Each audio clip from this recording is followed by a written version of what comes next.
A pesar de ti. ¿Alguna vez has querido algo que sabes que es bueno, pero en el camino se volvió un desastre? No porque el objetivo sea malo, sino porque lo que pasa en medio empieza a torcerte. Decisiones mezcladas, relaciones complicadas, reacciones impulsivas, y poco a poco te preguntas, ¿esto sigue siendo el plan de Dios o ya me perdí? Episodio 108, segunda de Samuel, del 1 al 4. Israel está en ruinas. Su profeta murió, su rey murió, sus príncipes murieron y gran parte del territorio se perdió. No hay transición ordenada, no hay protocolo, no hay precedente. Es como construir un avión mientras ya estás en el aire. Y en medio de ese caos aparece David, pero no como héroe perfecto, no como líder impecable, sino como alguien en proceso. Un mensajero llega corriendo 3 días de camino con lo que él cree que es una buena noticia. Saúl está muerto, tu enemigo cayó.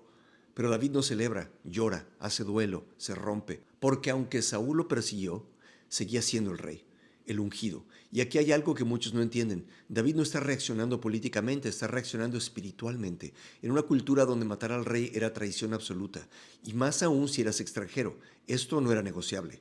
Por eso cuando el mensajero afirma haberlo matado, David ordena su muerte. No porque le convenga, sino porque reconoce autoridad, incluso cuando esa autoridad fue injusta con él.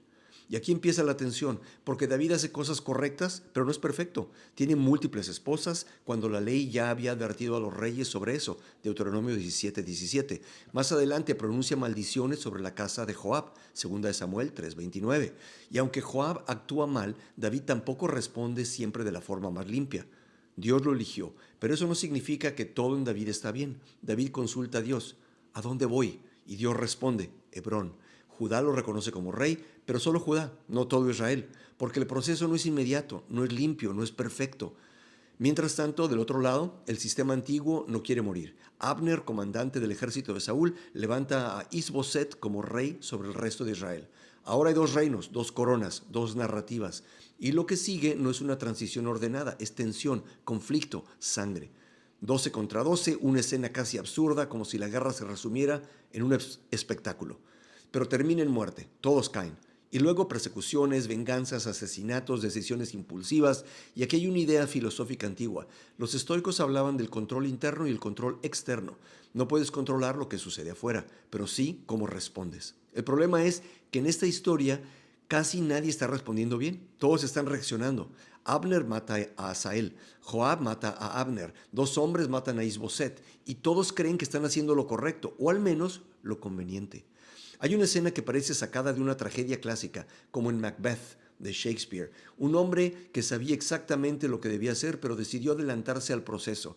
Empieza con una decisión estratégica, entre comillas, luego otra, hasta que ya no gobierna el reino. El reino lo gobierna a él.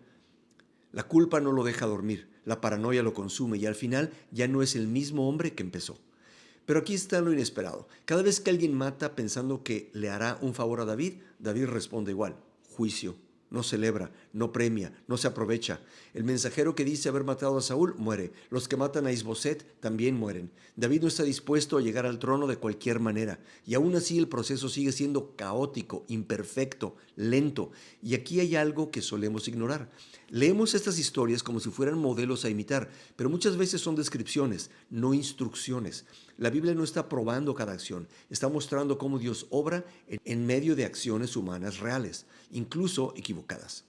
Históricamente esto no es raro. Después de la muerte de líderes fuertes, las naciones suelen fragmentarse. Pasó tras la muerte de Alejandro Magno. Su imperio no se mantuvo unido. Sus generales lo dividieron. Poder, ambición, caos. Israel está viviendo algo parecido, pero con una diferencia clave. Dios ya había dicho quién sería el rey, y aún así el camino hacia esa promesa no es limpio. Aquí entra algo que la psicología moderna ha estudiado, el concepto de la disonancia cognitiva. El psicólogo Leon Festinger descubrió algo clave. Cuando una persona actúa en contra de lo que cree, no cambia primero su comportamiento, cambia su historia, se justifica, se convence. Era necesario, era lo mejor, no había otra opción. Eso es exactamente lo que vemos aquí. Todos en esta historia están justificando algo, poder, venganza, control, y esto no es nuevo.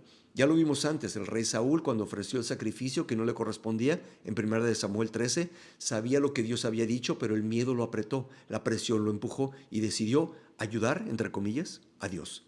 Después no se quebranta, se justifica, es que el pueblo, es que la situación.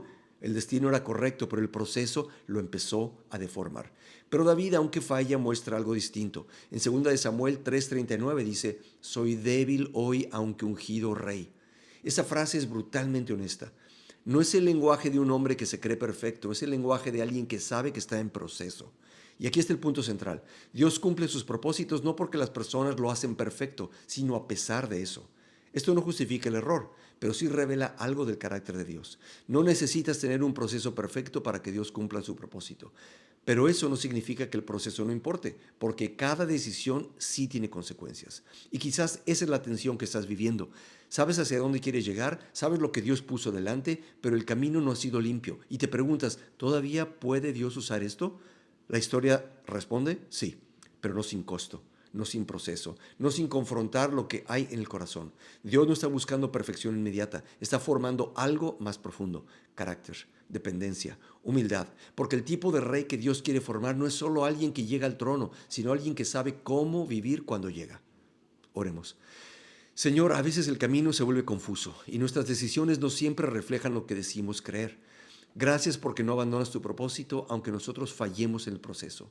Forma en nosotros un corazón que responda a ti aún en medio del caos. En el nombre de Jesús. Amén. ¿En qué área de tu vida sabes hacia dónde quieres llegar, pero el proceso te está confrontando? Te leo en los comentarios. Seguimos aquí, mañana seguimos caminando. Suscríbete y recuerda que la respuesta a qué pasa después de morir empieza aquí, leyendo la Biblia y conociendo a Dios.